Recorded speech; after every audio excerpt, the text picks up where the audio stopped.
Kami percaya Tuhan ada di tempat ini. Kami percaya Tuhan ada di tengah-tengah kami. Biar pagi ini Tuhan bukan sekedar sebagai sebuah pertemuan rutin, tapi kami sungguh-sungguh boleh menyentuh Tuhan secara pribadi. Seperti perempuan pendarahan Tuhan. Ketika dia menyentuh Engkau, lawatan surga terjadi dalam kehidupannya. Kami mau pagi ini pun kami juga mengalami lawatan surga dalam hidup kami masing-masing. Bahkan ketika kami sedang beribadah, lawatan surga sedang terjadi di dalam pekerjaan kami. Lawatan surga sedang menyentuh keluarga kami. Lawatan surga sedang menyentuh fisik kami. Sehingga kami boleh merasakan yang namanya favor dan mujizat Tuhan sungguh-sungguh terjadi nyata dalam kehidupan kami. Hati kami terbuka Bapa, berbicara buat setiap kami.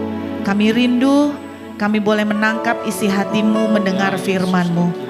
Kami siapkan semuanya dan segala kemuliaan hanya bagi nama Tuhan sampai selama-lamanya.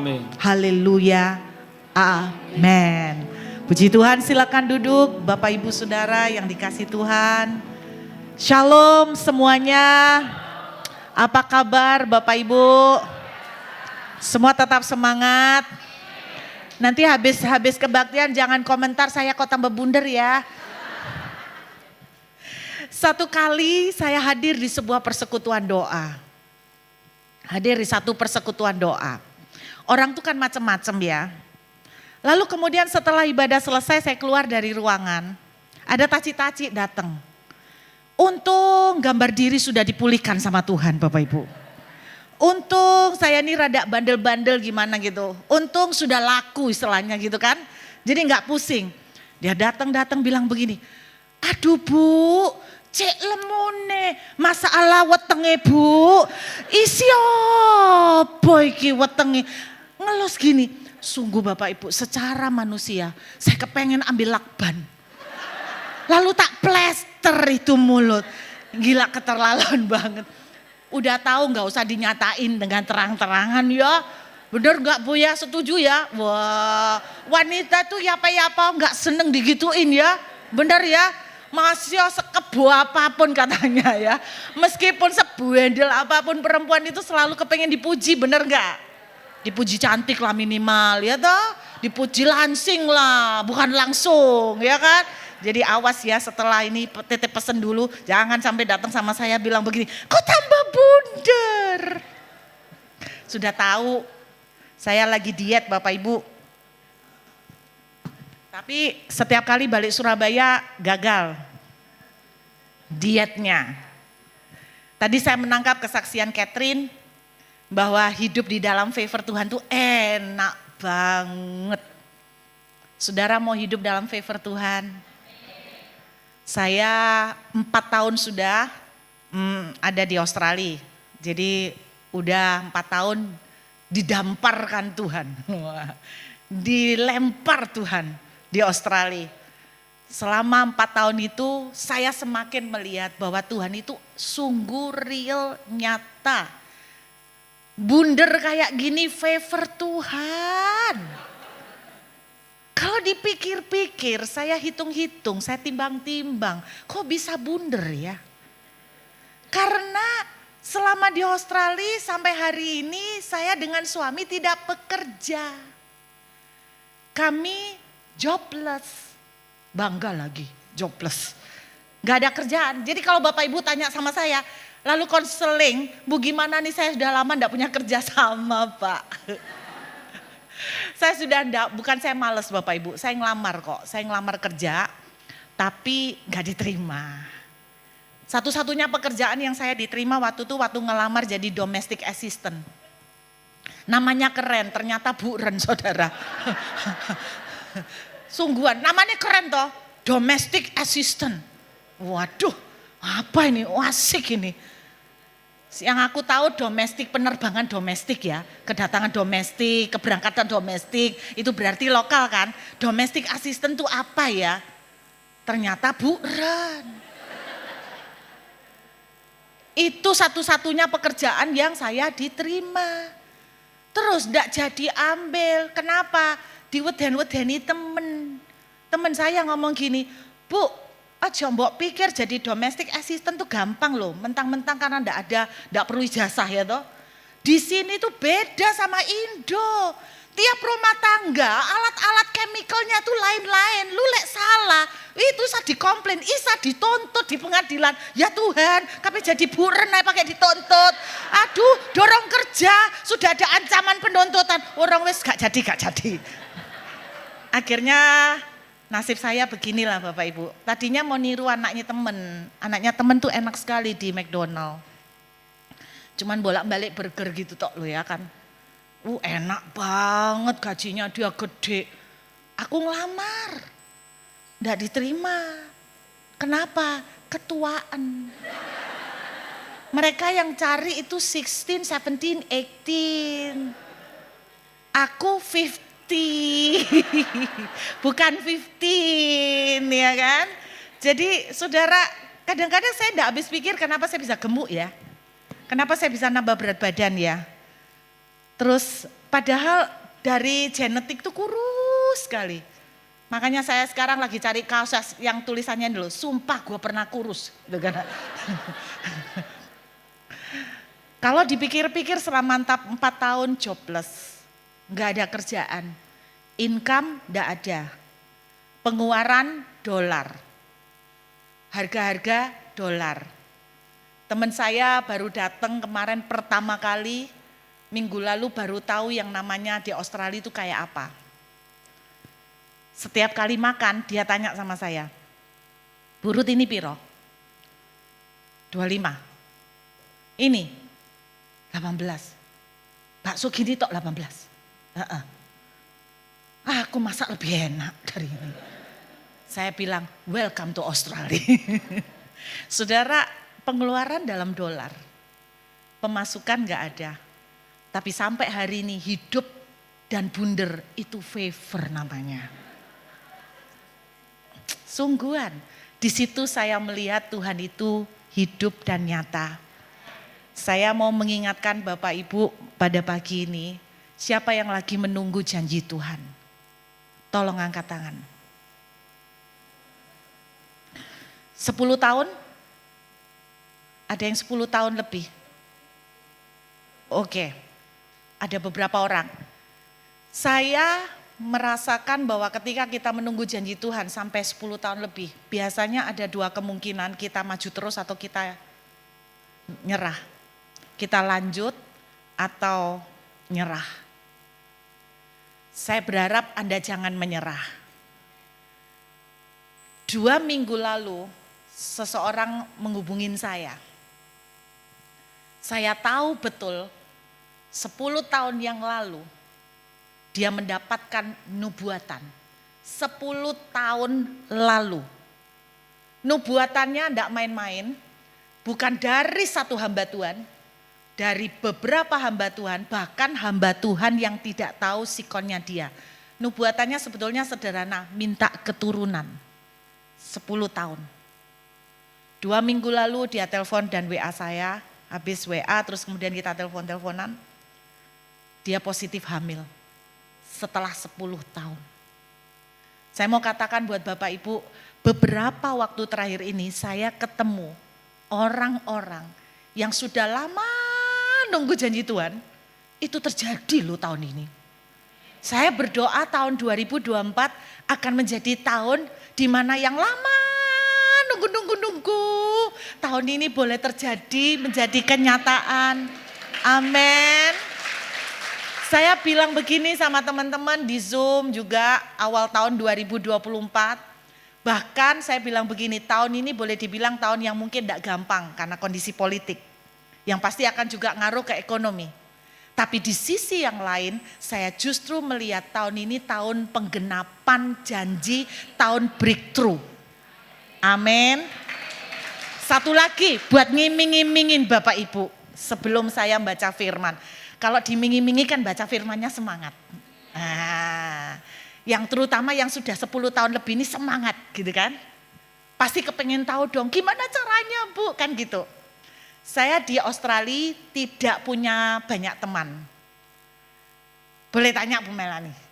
Beliau juga di Perth, tapi tidak pernah ketemu. Baru ketemu di sini.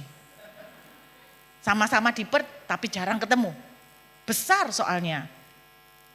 Saudara, saya di Australia cuman punya temen, sepasang suami istri ini tok. Temennya. Kenapa? Karena yang lain kerja. Nangkep kan?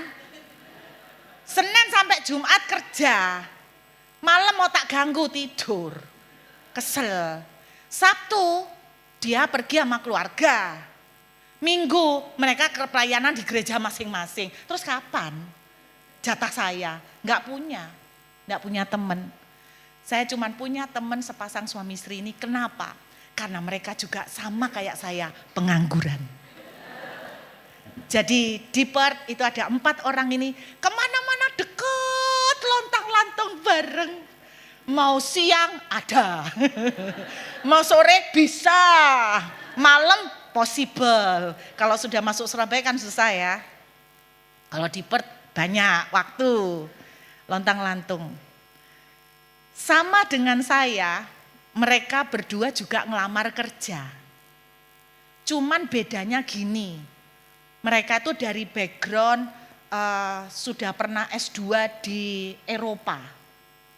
Kalau saya kan enggak, produk dalam negeri. Ya kan? Beda. Dan mereka selama di Indonesia, mereka sendiri levelnya itu sudah mengelola perusahaan. Nah Bapak Ibu, saya bisa memahami kalau orang dari level sudah memegang perusahaan, punya pabrik, terus Anda mbok suruh ngelamar jadi buren, boro-boro buren, jadi waiter aja enggak mau. Jadi mereka punya level milihnya itu beda. Jadi mereka ngelamar kerja juga enggak diterima karena yang dilamar adalah CEO. CEO, tahu CEO? Ya pokoknya paling dukur lah ngono-ngono lah ya, CEO. Gak diterima, piro lamaran mereka ngelamar gak diterima, jadi senasib. Tapi betul kata Nek Catherine, kita ndak boleh takut bermimpi. Setiap kali saya ngelamar kerjaan, saya tuh diguyu, diketawain. Bu, masuk Tuhan itu bawa kita ke Perth, levelmu kok ngelamar tukang potong salad, packing, habis itu kurir. Saya sempat, lah ya apa kok ada ini ya, aku enggak punya ijazah sini. Terus saya bilang, ya apa yang ada, tapi kamu ini punya Tuhan. Saya tuh ditantang gitu, jadi izin aku. Saya merasa kok dia lebih pendeta ya dari saya. Jadi iman saya di Perth itu banyak diproses Bapak Ibu. Jadi Anda jangan pikir gampang, kelihatannya luar negeri. Wah, kami mengalami banyak proses. Dia bilang, Tuhan kalau sampai membawa kita ke Perth, itu enggak mungkin turun level. Saudara percaya Tuhan selalu pengen kita naik level. Bapak Ibu enggak percaya, salah satu contoh waktu saya khotbah tentang Abraham. Abraham itu di negaranya kaya enggak? Tuhan suruh keluar kan? Terus diapakan nama Tuhan? Aku memberkati kamu dengan negeri yang baru, seluruhnya ini akan kuberikan kepadamu, betul? Dengan kata lain, ini orang sudah kaya, sama Tuhan dibawa lebih kaya. Tiba-tiba Tuhan bicara begini, Tuhan kalau kerja selalu naik level. Ingat Bapak Ibu, Tuhan kalau kerja selalu naik level, tidak mungkin di level yang sama terus. Jadi dia tantang saya, mosok ke ibu enggak punya iman, lu jadi bos, lu bikin usaha. Saya jujur Bapak Ibu, tak ketawain. Saya dalam hati gini, warisan dari siapa bikin usaha. Saya ngomong gini, kok aku ini hamba Tuhan, aku ini pendeta, kowe eling ndak? Aku ini bukan keluarga pengusaha kok, bukan. Terus dia jawab gini, tapi kan papa kita sama, bapak kita kaya kok. Dia luar biasa. Singkat cerita, 4 tahun yang lalu, sama-sama kami masuk terdampar. Tuhan menyampaikan nubuatan. Aku akan membuat engkau membangun usaha yang jauh lebih besar dari apa yang kamu miliki di Indonesia. Dan aku sendiri Tuhan yang akan menyediakan semua yang kamu perlukan. Terus terang, waktu saya nyampaikan nubuatan itu, saya sendiri ragu. Saya bilang gini, aku rasa nih emosi. Jadi ini kayaknya emosi jiwa ini, ngawur. Gimana mungkin? Oh, semua orang bilang kalau usaha di Perth itu, di Australia itu susah. Kalau bisnis itu enak di Indo. Kalau di Australia itu cocoknya kerja melo orang. Semua, boleh tanya Cik Melanie, betul ya? Semua bilang, kalau di Australia itu cocoknya kerja ikut orang. Bayarannya lumayan, kalau bikin bisnis susah. Tapi saya bilang gini, kok kerja bikin bisnis di sini itu susah. Dia jawab gini, itu kan kata orang. Kita kan punya Tuhan, kita harus denger Tuhan. Tuhan bilang susah enggak? Lihat Tuhan bilang susah ya sudah melok susah. Dia imannya luar biasa. 4 tahun yang lalu Tuhan memberikan janji itu. Singkat cerita Bapak Ibu, dia ini usaha dari sejak 4 tahun lalu. Kayak Catherine, apa yang dia bisa kerjakan, dia kerjakan. Dia ini apply ke pemerintah. Wah, sangar. Jaluk duit. Saya bilang gini, jono pemerintah jan kapingnya duit. Bapak Ibu nganggur-nganggur jaluk yang pemerintah. Ditabok saudara. Jaluk duit iki orang stres ini. Serius Bapak Ibu. Dan saya kaget, singkat cerita bulan Januari. Burut, saya goal. Goal apa kok? Ini saya mau menyiapkan untuk bikin pabrik. Dia ceritakan semuanya, saya kaget.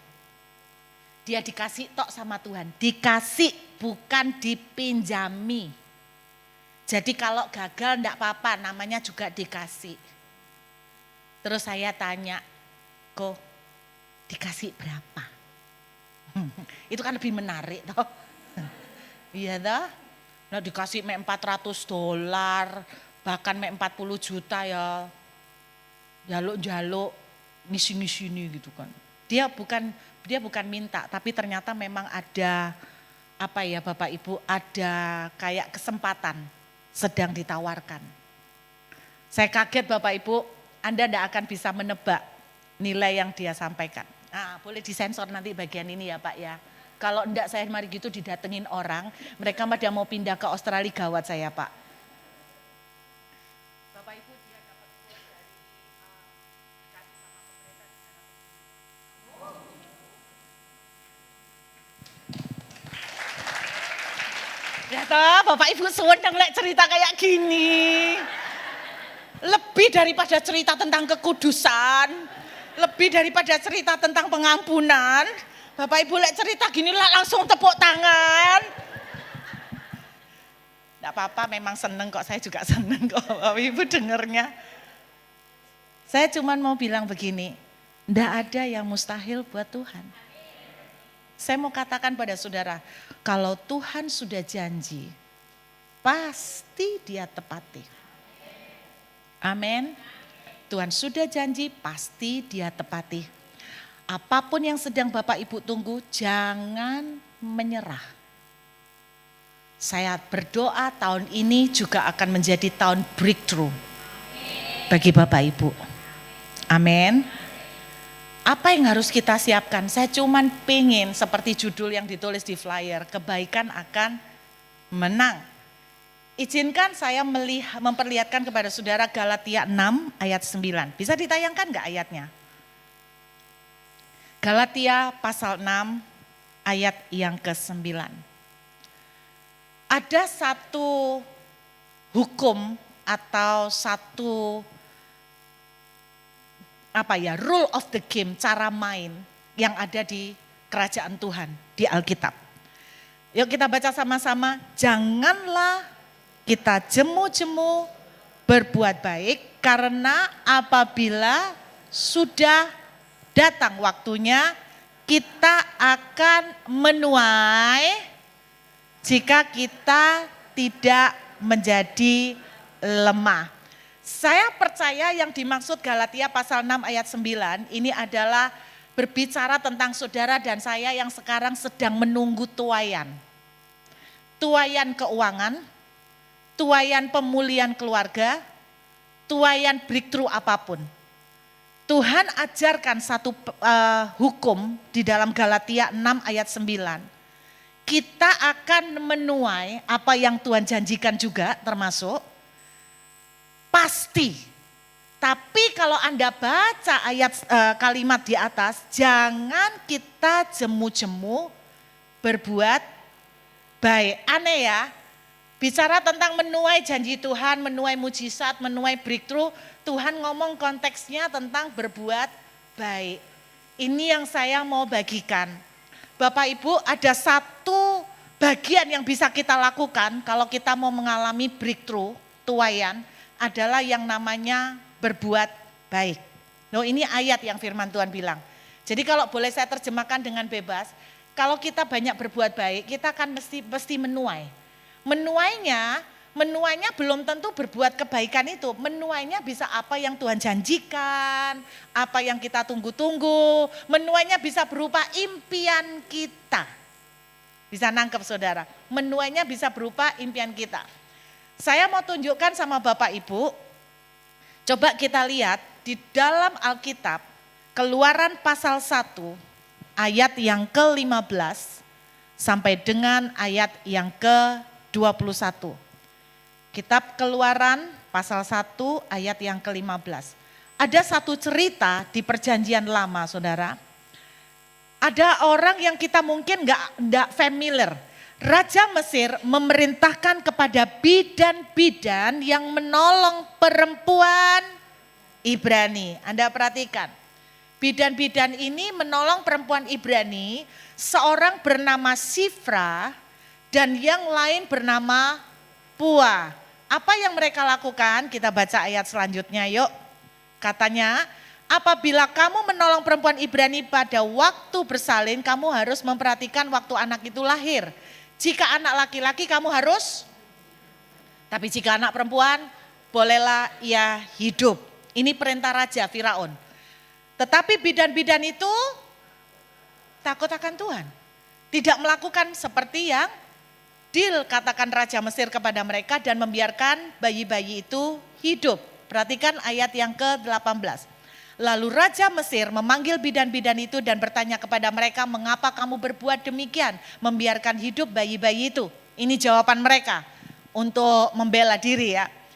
Sebab perempuan Ibrani tidak sama dengan perempuan Mesir, Baginda Raja. Mereka kuat, sebelum bidan datang mereka sudah bersalin duluan, sudah merojol Pak. Jadi kan tidak mungkin dibunuh Pak. Jadi itu alasannya mereka. Kita lihat, maka Allah berbuat baik kepada bidan-bidan itu, bertambah banyaklah bangsa itu dan sangat berlipat ganda. Ayat 21, lihat Bapak Ibu. Dan karena bidan-bidan itu takut akan Allah, Bapak Ibu, rupanya bidan-bidan itu sulit kawin, berat jodoh. Kalau sampai Alkitab menuliskan Tuhan membuat bidan-bidan itu berumah tangga, berarti konteksnya bidan-bidan itu susah untuk mendapatkan jodoh. Anda lihat, ketika mereka berbuat baik, takut Tuhan, maka Tuhan membuat mereka mengalami penjebolan. Apa yang impossible buat mereka, Tuhan membuat mereka menjadi kenyataan. Satu contoh lagi, saudara enggak usah baca. Ada seorang perempuan, Alkitab cuma menuliskan perempuan Sunem. Dia wanita yang kaya. Elisa suka datang berkunjung ke rumahnya. Dan dia karena cinta akan Tuhan, dia membuatkan ruangan di kamar atas khusus untuk Elisa. Disediakan yang terbaik.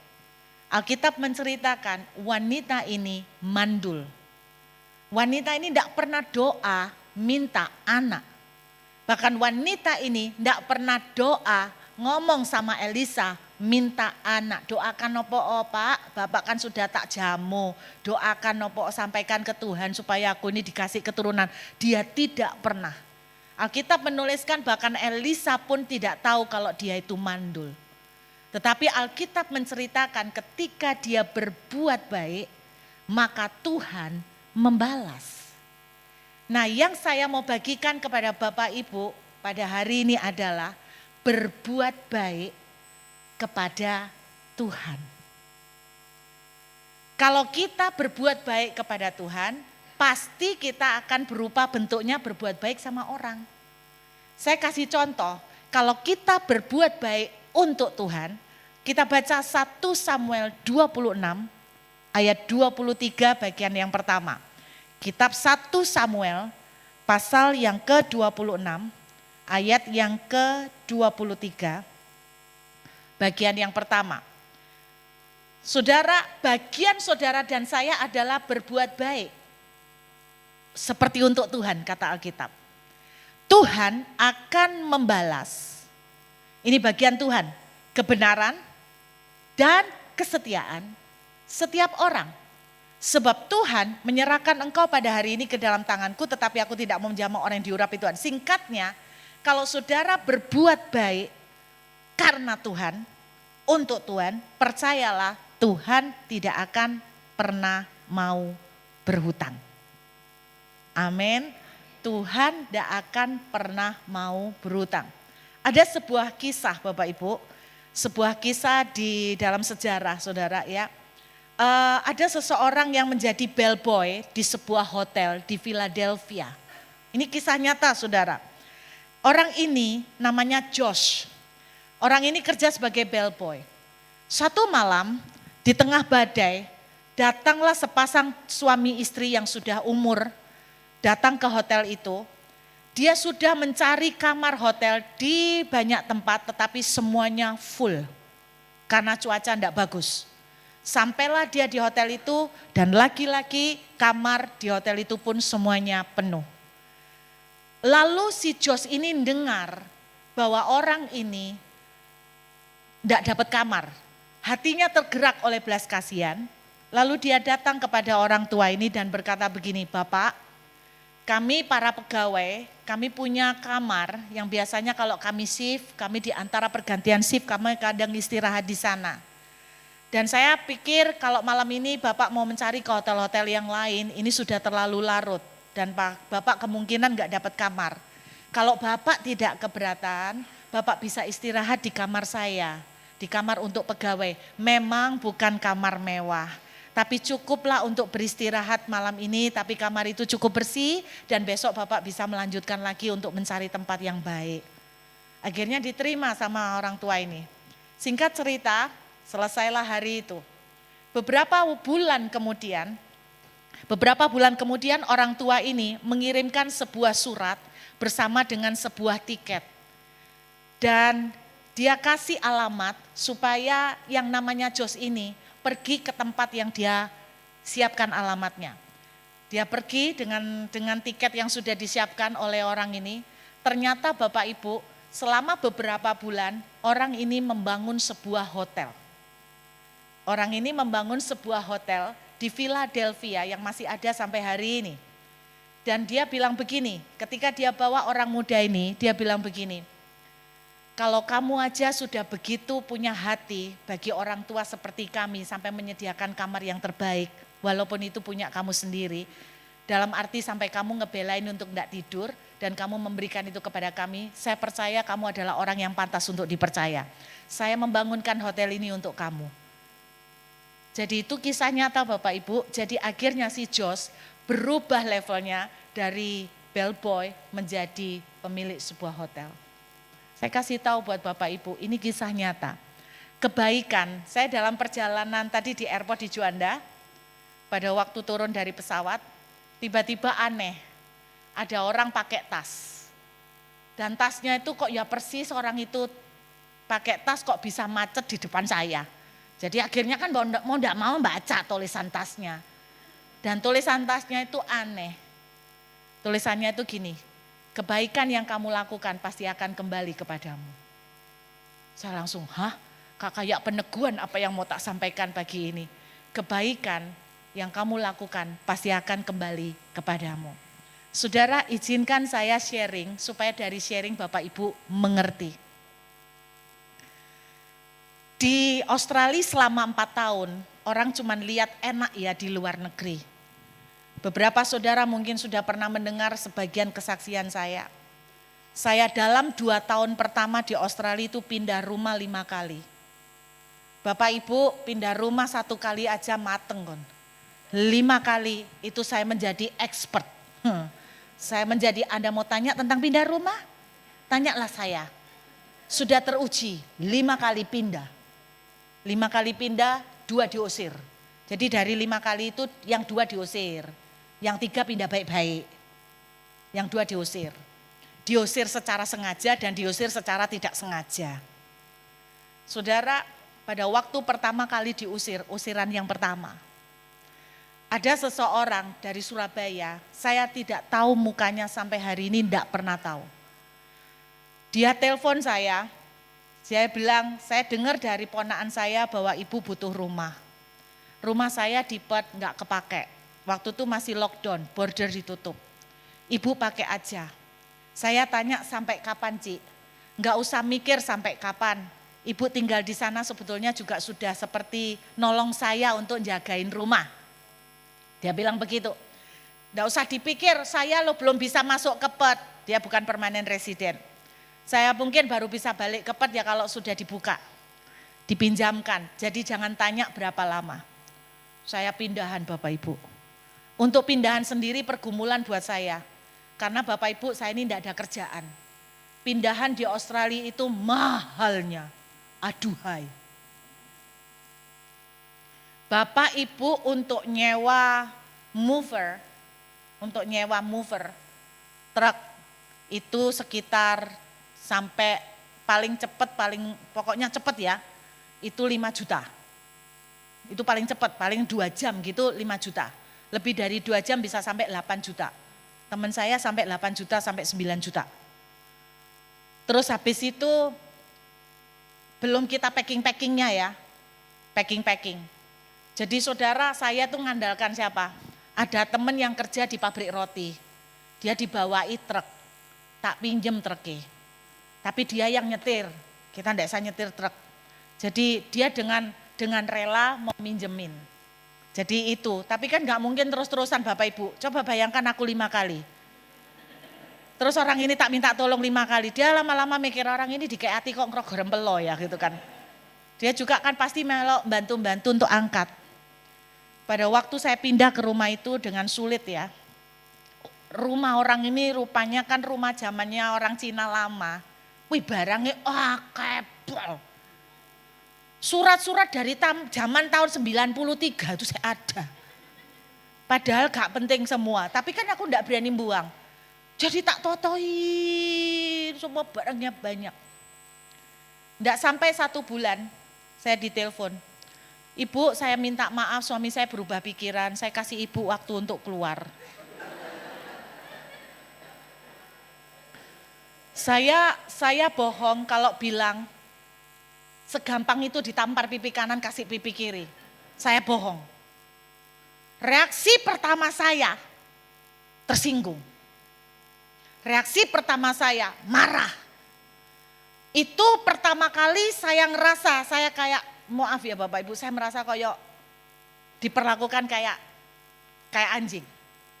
Kenapa? Saya tuh bilang begini, aku ini enggak minta. Dia yang nawarin. Itu 1. 2, aku ini di Surabaya bukan enggak punya rumah. Gitu loh. Karena dia yang nawarin ya aku ambil. Nah Cik Melani tahu kesaksinya ya kan. Saudara saya sempat marah, saya sempat emosi, saya sempat terpukul. Jam 8 saya ditelepon, di tengah ibadah ini, lagi nyembah, telepon bunyinya terus, akhirnya saya buka WA, yaitu saya kasih waktu untuk keluar. Terus kemudian yang terjadi singkatnya, langsung belerek Bapak Ibu gak bisa nyembah saya. Saudara juga ngalamin sama? Bisa nyembah? Enggak bisa nyembah.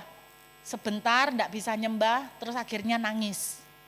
Nangis bukan karena hadirat Tuhan. Loh enggak bohong saya, Bapak Ibu juga gitu kan. Saya nangis soalnya diusir. Langsung harga diriku hancur, tercabik-cabik. Saudara kayak gitu loh Bapak Ibu. Habis itu pulang sampai di rumah kira-kira jam 9:30. Saya bingung gimana ngomong sama suami saya, karena suami saya itu yang pertama kali enggak setuju. Saya mau pindah. Dia bilang kita lo enggak kenal sama orang ini non. Nanti gimana kalau ada apa-apa? Enggak lah, dia benar-benar tulus kok. Ya saya enggak kenal. Terus kemudian singkat cerita, suami saya rupanya sadar, dia sudah enggak mau ngomong gini, kamu kan tak bilangi, langsung gitu, enggak. Dia tahu saya sudah down. Tiba-tiba Tuhan bicara, Ruth, hati-hati reaksi kamu.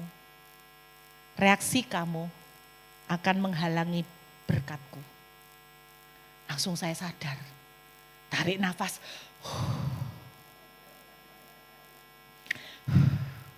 Lampiaskan emosinya.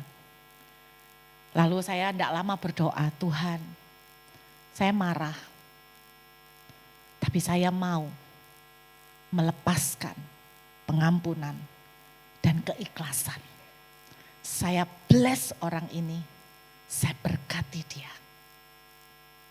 Setengah jam kemudian setelah tarik napas, tidak bisa langsung, saya emosi. Suami saya lucu, malam itu saya bilang, kok Tuhan bicara hati-hati dengan reaksi yang salah. Dia bilang gini kalau doa, Tuhan aku tahu kamu tidak mau aku kepahitan, tapi sebentar izinkan dulu aku marah. Dia ngamuk-ngamuk di dapur sambil ngomel-ngomel, setelah lega, ya Tuhan aku ngampuni Tuhan. Aku melepaskan pengampunan, enggak apa-apa Tuhan, pasti Tuhan punya maksud baik, pasti Tuhan punya maksud baik. Itu jam 8 malam kami dikabarin untuk keluar, tinggalkan rumah itu nanti. Mereka enggak nyuruh langsung, enggak, mereka kasih waktu. Terus kemudian besoknya jam 2 siang, Tuhan sudah kasih blessing yang luar biasa. Ini orang enggak tahu apa-apa. Dia bangun rumah, enggak pernah tahu bangunnya karena sudah keburu dapat kerjaan di New Zealand. Dia sedang berdoa, Tuhan kirimkanlah hambamu yang butuh rumah. Itu saya masih ingat Bapak Ibu, saya masih ingat itu sekitar tanggal 16 November. Tuhan kirimkanlah hambamu yang butuh rumah. Nah ada orang yang tiba-tiba itu cerita, orang ini enggak tahu kalau yang punya rumah ini juga tahu saya. Jadi Tuhan ada ya caranya. Dia tuh nyeletuk, terus dia bilang begini, Bu Ruth, iya saya minta nomornya Bu Ruth. Dia telepon, Bu saya 2 minggu berdoa nunggu hamba Tuhan yang butuh rumah. Ibu enggak usah cari. Tinggal di rumah itu, karena rumah itu juga enggak ditempatin. Saya justru bukan ibu yang menolong saya, bukan ibu yang saya tolong, saya yang ditolong sama ibu. Suaminya bilang begitu, kok bisa Pak? Karena rumah di Australia kalau dibiarin kosong, itu juga bahaya Bu. Jadi ibu bantu saya. Jadi saya ini yang minta bantuan ibu, luar biasa ya.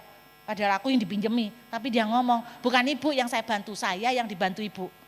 Bapak Ibu saya masuk ke rumah itu, rumah baru Grace. Langsung sama dia dibelikan televisi. Kulkas smart. Televisinya 100 inch. Pernah lihat televisi 100 inch?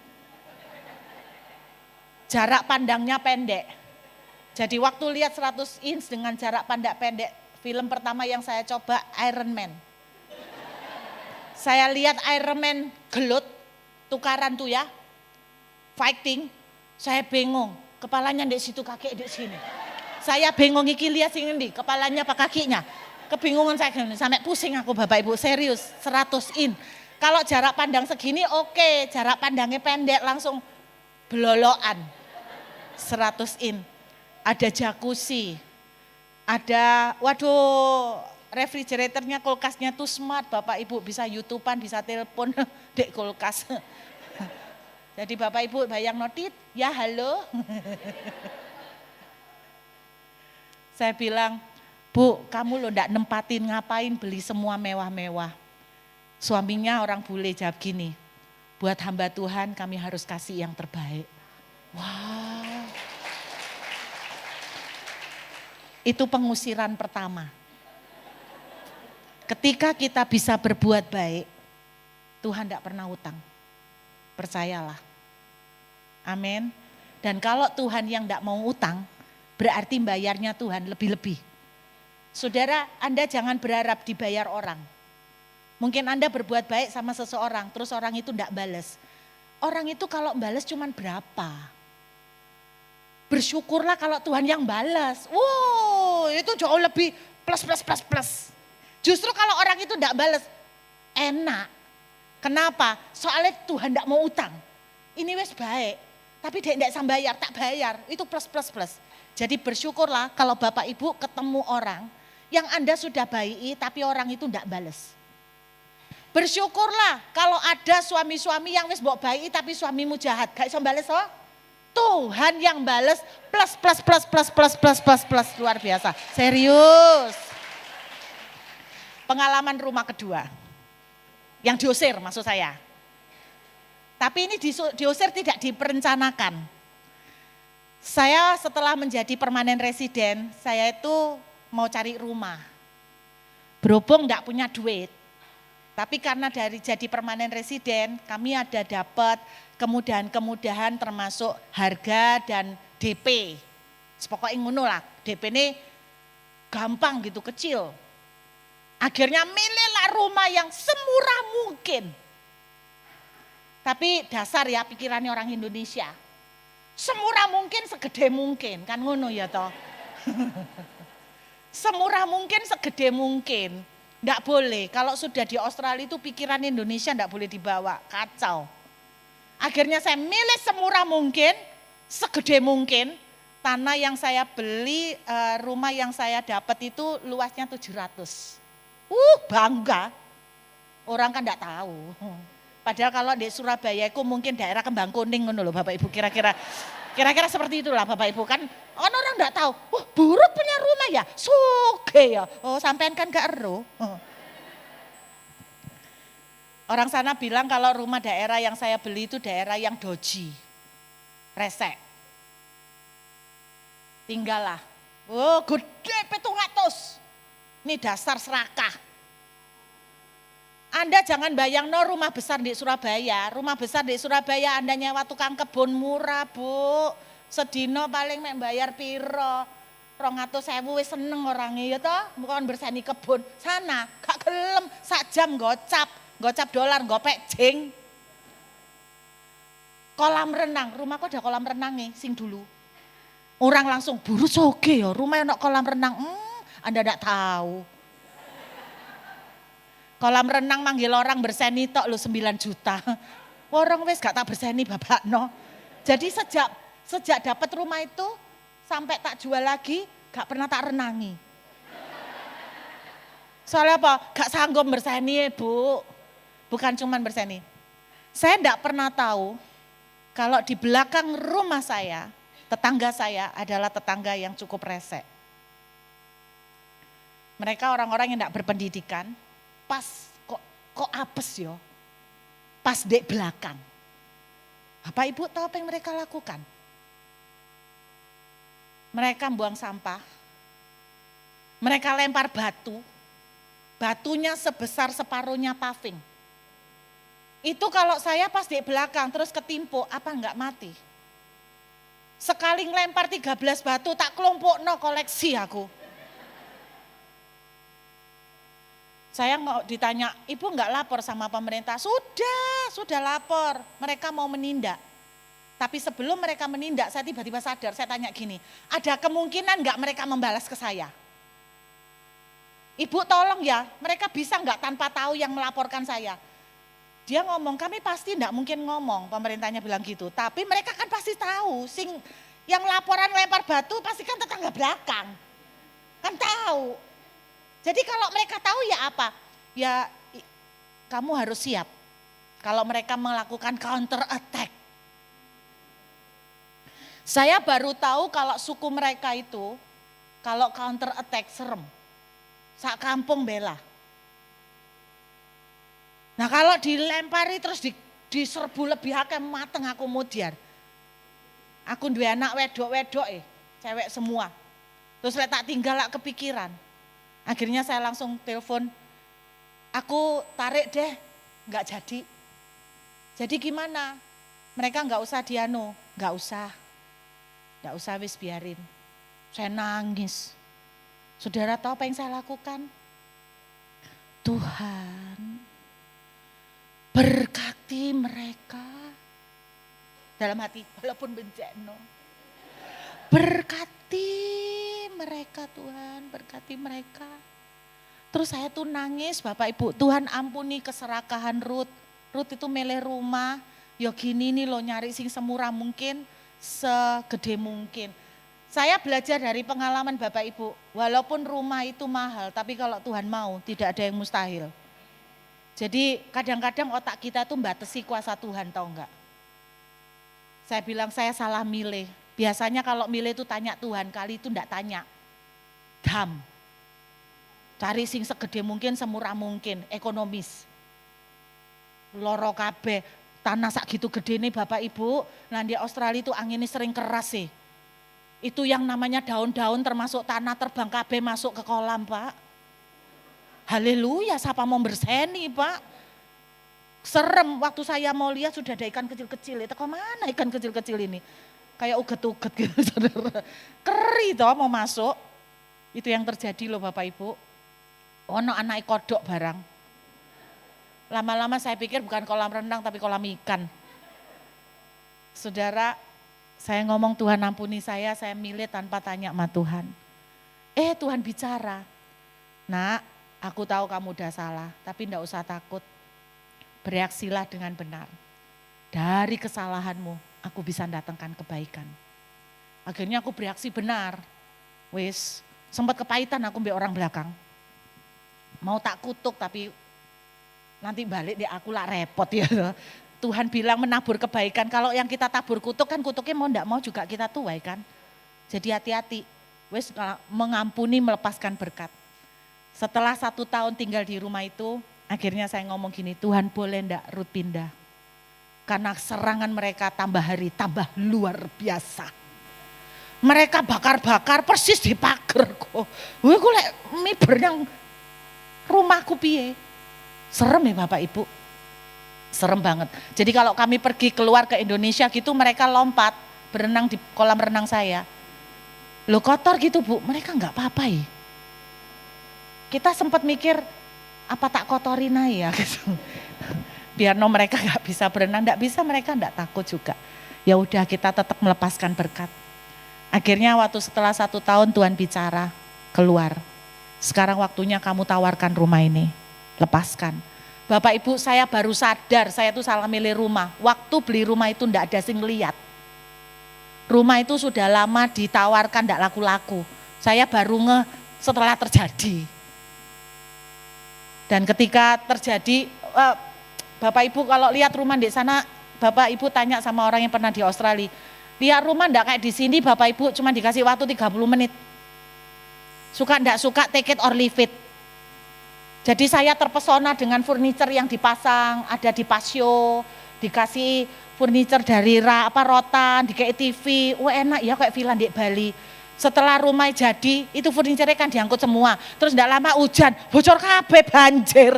Saya bilang gini, iki orang sih punya bojo-bojoan mana bisa dipasangi TV, meledos kabeh. Saya salah milih, makanya enggak ada yang lihat. Tapi saya salah milih. Bapak Ibu tahu Tuhan bilang jual. Kalau Tuhan sudah bilang jual, jual. Hari Minggu open house. 12:30 open house sampai jam 1, setengah jam aja. 4:30 rumah saya sold. Oh, puji Tuhan, untuk cuanake meneng. Gak nyongko aku, gak nyongko untuk cuanake. Terus dalam hati saya tuh ngomong gini, Tuhan kasihan sing beli ya, tapi ya apa? Aku ndak jual ya apa? Tapi lek tak ceritai ya dek pasti ndak mau beli. Terus ya apa Tuhan, tapi aku kok merasa sakno ya, kasihan dia. Saya kasihan. Bapak Ibu tahu saya dan suami, kita mohon sama Tuhan, Tuhan kasihan orang ini. Tuhan tolong entah gimana caranya yang belakang itu dibungkem kayak atau ya apa kayak.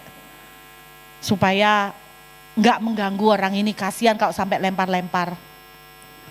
Doa kami dijawab. Orang yang di belakang tiba-tiba pindah. Pindah.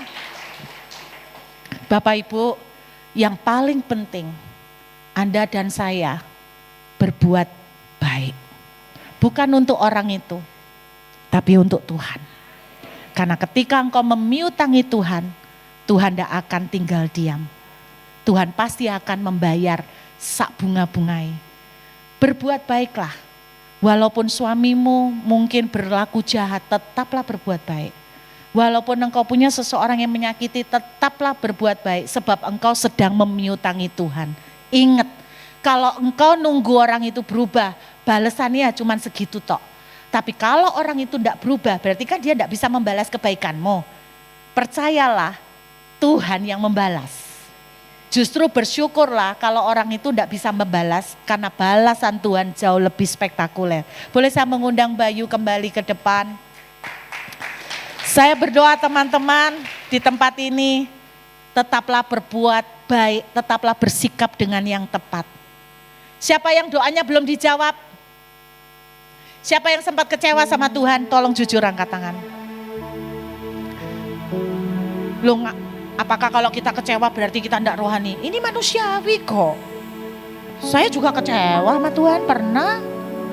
Tapi boleh nggak saya challenge, pada waktu engkau tidak dijawab doamu, engkau kecewa. Boleh nggak cepetan bertobat? Cepetan tarik kecewanya. Sebab ketika engkau doanya tidak dijawab, tapi engkau tetap bersyukur sama Tuhan, engkau berbuat baik loh sama Tuhan. Betul enggak? Engkau berbuat baik loh. Benar enggak? Ketika Tuhan tidak menjawab seperti yang kamu mau, tapi kamu bisa bilang, Tuhan, aku tidak akan meninggalkan engkau. Aku tetap percaya. Wow, engkau berbuat baik kepada Tuhan. Galatia pasal 6 ayat 9 bilang apa? Engkau akan menuai jika tidak menjadi lemah. Amin Bapak Ibu. Puji Tuhan. Boleh saya minta pujian sekali Yesus. Selamanya Yesus. Siapa yang pada pagi hari ini jujur, sumpek? Tidak ada. Oh ada 3 yang jujur. 4, 5, 6, 7 lah. Ini tak nyari bolo. Bapak Ibu, izinkan saya ada satu cerita yang sebetulnya saya tuh tidak pengen. Saya ini selama di Australia ada satu proses yang kami alami. Penghinaan, ketidakadilan, bukan dari Australia, tapi justru dari orang Indonesia yang tinggal di Australia. Jadi kami juga ngalamin proses itu yang namanya kami terluka. Tapi selalu Tuhan ingatkan, taruh bara di atas kepalanya dengan memberikan kebaikan. Bapak Ibu, kami mengalami beberapa perlakuan tidak adil dari adalah teman-teman di Australia, orang Indonesia juga. Tapi saya mau katakan sama saudara bahwa kami ini ngelihat bagaimana tangan Tuhan itu membela kami luar biasa. Saya pindah 5 kali, tidak ada duit, terus akhirnya beli yang murah-murah, ditolong pemerintah, dapat DP yang murah sekali. Tabungan masih cukup untuk bayar DP. Terus cicilan juga rendah sekali, bunganya waktu itu cuma 2%. Jadi rendah, sekarang mau udah naik.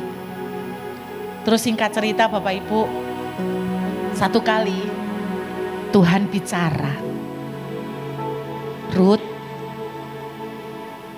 kamu ini selama ini banyak nabur. Selama yang saya kan bilang pindah berapa kali? Yang 2 diusir.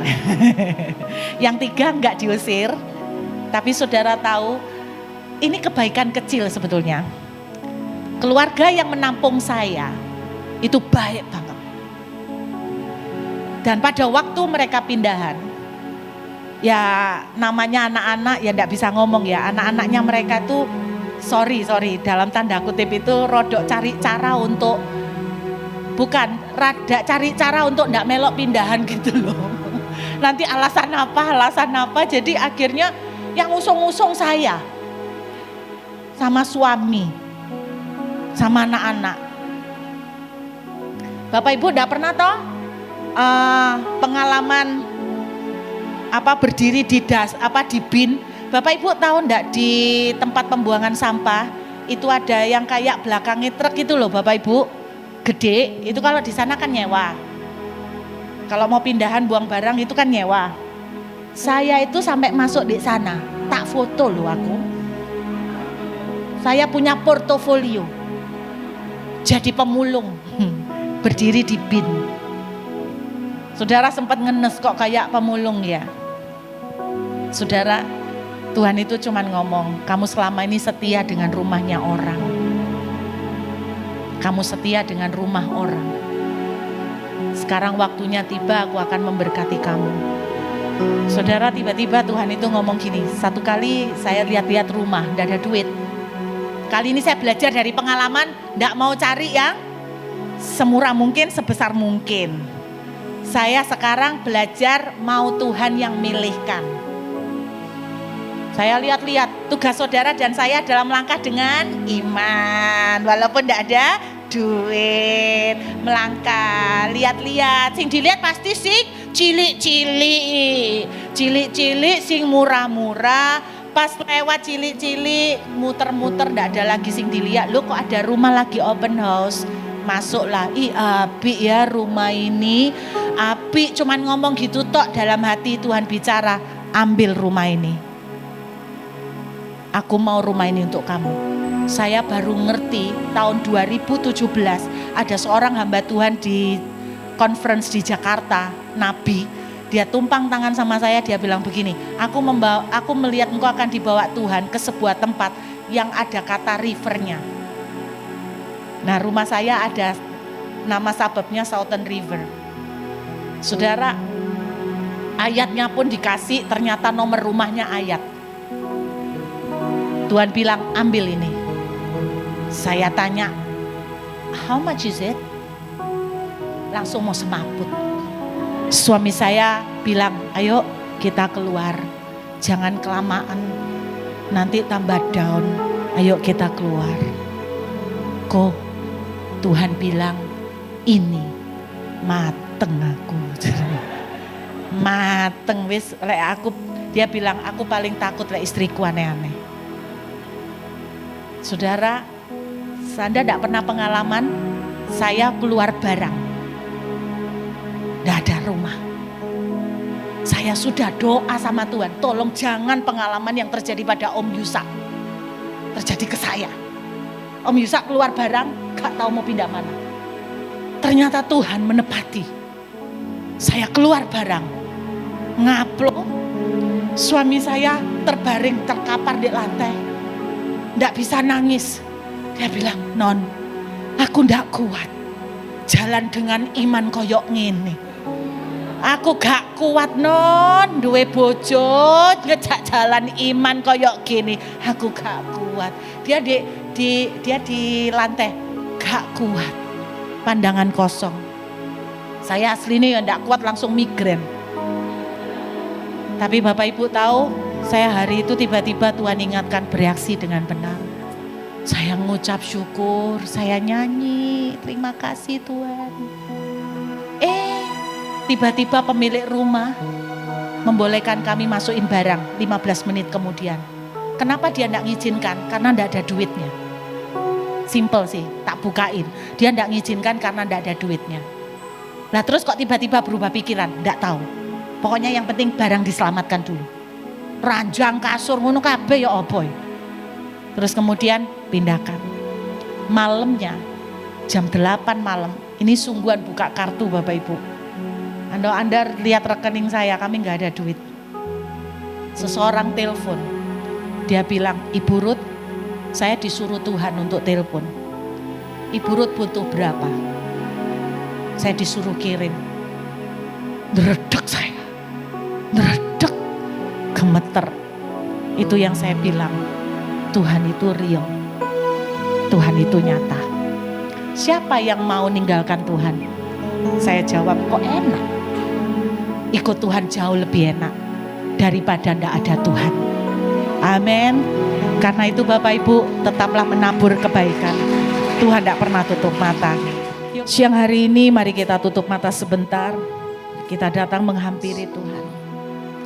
Dalam 1 Samuel tadi Tuhan nulis, Tuhan bilang begini, sebab Tuhan itu akan membalaskan setiap kebaikanmu, setiap kebenaran yang kau lakukan, setiap kesetiaanmu.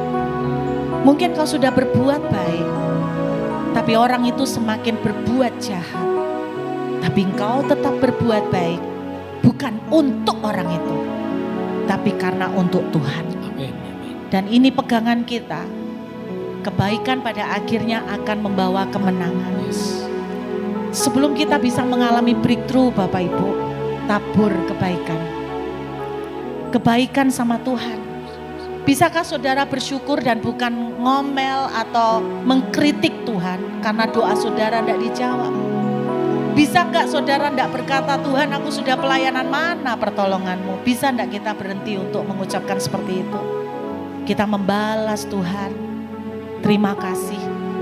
Aku melayani karena ini sebuah kehormatan. Kalaupun engkau enggak jawab, aku tetap akan melayani. Kalaupun engkau enggak menjawab doa saya, aku akan tetap mengiring engkau. Dan 1 Samuel mengatakan, Tuhan membalas setiap kesetiaan. Tuhan membalas setiap kebenaran yang kita lakukan. Setiap reaksi yang baik, setiap kebaikan yang kita tabur. Kalau saudara tidak dibalas sama orang, bersyukurlah. Sebab Tuhan pasti gak mau berhutang. Jadi pasti dibayar sama Tuhan. Amin. Siang ini mungkin hatimu sampai begitu sakit, sampai engkau harus mengalirkan air mata. Tapi saya mau challenge Bapak Ibu, Tuhan tidak pernah tutup mata. Hari ini kita tutup mata karena kita menahan sakit. Hari ini kita menutup mata karena hati kita sangat sedih dan pedih. Tapi saya menantang Bapak Ibu, bisakah kita menabur kebaikan untuk Tuhan? Dengan bersyukur walaupun tidak mengerti kenapa Tuhan sepertinya cuek dengan kita. Dengan bersyukur walaupun kita tidak mengerti kenapa Tuhan sepertinya tidak menolong kita. Ketika kita bisa menabur kebaikan itu kepada Tuhan, percayalah Tuhan tidak pernah tutup mata. Amin. Bisakah sama-sama kita katakan pujian ini sebagai doa? Bisakah saudara dan berani berkata, sekali Yesus, selamanya Yesus. Sekali Yesus, selamanya Yesus. Thank you Jesus. Harapanku takkan hilang Karena kasih-Nya. Sekarang ku harap, oh Yesusku, cinta Kau selamanya. Sama-sama katakan, datang kepada kekasih-Mu. Teman saya bilang begini, kita lo punya papa yang luar biasa. Kau tidak ditolong sama orang, tidak apa-apa. Kita punya papa yang luar biasa. Kita punya papa yang cinta banget sama kita. Karena kasih-Nya sekarang ku harap, oh Yesusku. Sekali lagi sama-sama kita katakan dengan iman. Sekali Yesus, selamanya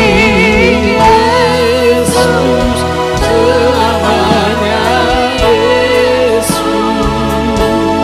Harapan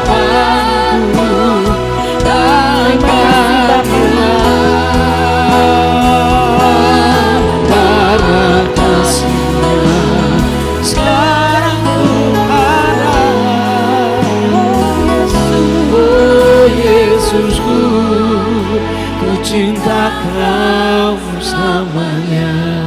Sekarang semua pejamkan mata sebentar. Saya mau challenge pada Bapak Ibu. Kalau hari ini saudara sedang sangat sakit hatimu, baik kau kecewa sama orang maupun kau kecewa sama Tuhan, ini justru kesempatan terbaik untuk menabur kebaikan.